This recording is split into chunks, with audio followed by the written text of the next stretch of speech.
Well, hello good people, and welcome back to the channel. It's a wonderful brisk Sunday morning, and in a few moments I'm going to share with you my thoughts and feelings on episode 8 of one of the craziest shows on TV today called Marry Me Now. The concept of Marry Me Now proves that true love is bullying your significant other into accepting a marriage proposal and participating in a wedding on the same day while robbing your significant other of any input in the process. Yes, folks, the concept is complete madness, and this episode is the season finale for the show.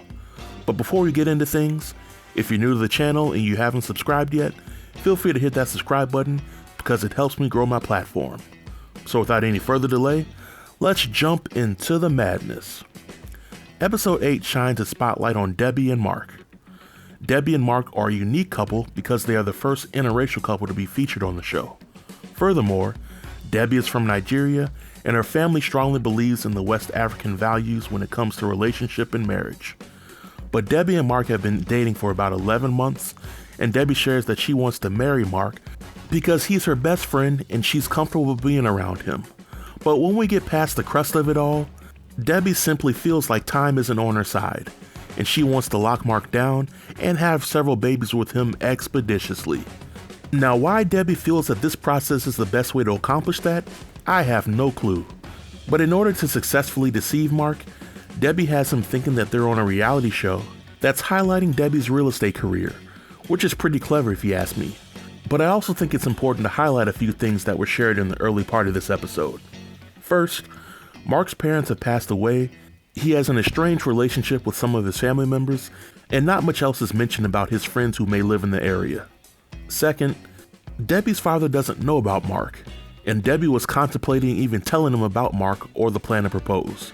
And lastly, Debbie shares that if Marc were to say no to her proposal, then she would break up with him, no questions asked. Debbie first meets with her friend Maria at a restaurant to break the news about her plans to propose. Maria is in complete shock over this plan, and she asks a series of questions because she has obvious concerns over how this plan will unfold.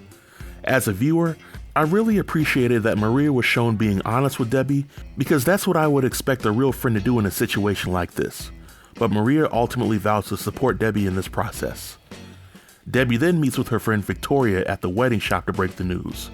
Victoria, in my opinion, is the MVP of this episode because her filter was nearly non-existent when expressing her concerns for Debbie's plan. Victoria had a ton of questions about the process, and she tells Debbie flat out that this plan may cause Marc to be embarrassed and walk away. Yet she offers her support to Debbie, which is what any good friend would do in that situation. Next, Debbie meets with her friend Judy at the wedding cake shop to break the news. And Judy's first comment after hearing Debbie's plan was, "Are you sure?" Judy offers to support Debbie in her plan, but she also encourages Debbie to think this whole thing through. So up until this point in the episode, we have 3 friends who are telling Debbie that they have concerns for what she's about to do, and they're encouraging her to rethink things. But Debbie is still adamant about doing it, so why stop there, right? Debbie then meets with her sister Alero to break the news. And Alero is initially in shock, and she isn't quite sure if Debbie is ready to get married to Marc, but she lends her support to Debbie because that's what a good sister would do. Alero also mentions how their father was raised to be traditional, and he may not approve of Debbie's plan, but with Debbie waiting so long to tell her father, she is essentially excluding him from attending the wedding if he wanted to come. And I have to agree with Alero on this. If the father was supportive and really wanted to walk Debbie down the aisle, then he would have been robbed of that opportunity, all because Debbie's decision making. In my opinion, it's not right, especially if Debbie's father loves her and he's made a series of sacrifices to give her opportunities that he didn't have. The next scene shows Debbie calling her father to break the news. When Debbie's father hears about her plan, he offers some pushback, but he ultimately lends his support behind Debbie, which seems to be a weight lifted off her shoulders. From the looks of things, I don't think Debbie's father truly approved of the plan, but he realizes that sometimes in life, you have to support family regardless of how you feel about their decisions. So we're at the day of the proposal. Marc is at the venue talking to people and supporting Debbie with her fake show, and this is when Debbie meets Marc in her wedding dress, which catches Marc off guard. Debbie proposes to Marc, and she asks if they could get married now, and Marc, who is still in complete shock and who has many eyes watching his every move, agrees to marry Debbie. But just as in previous episodes, once the couple gets in the car to head to the wedding, reality starts to set in. For Marc, he admits that he is still in shock about the whole process, and this isn't how he envisioned his special day to be. But can we really blame Marc for feeling this way? He was essentially bullied into the process, and if he backs out, then he has dozens of women who are loyal to Debbie looking at him a certain kind of way. But one interesting observation that I made was that when Debbie tells her friends and family that Marc said yes, she didn't really seem to be excited about it, whereas her friends were really cheering the news. Something tells me that behind the scenes, Marc may have said something to make her rethink coming on the show and involving him in all this mess. But the wedding gets underway, and I will say that I like the decorations for this wedding ceremony. But it's important to point out that it appears as if most, if not everyone in the audience, was Debbie's friends and family. Marc and Debbie then get married, and everybody lives happily ever after. Or do they? At the end of the episode, we learn that a week after the wedding, Marc paused his relationship with Debbie, and they are currently in couples counseling.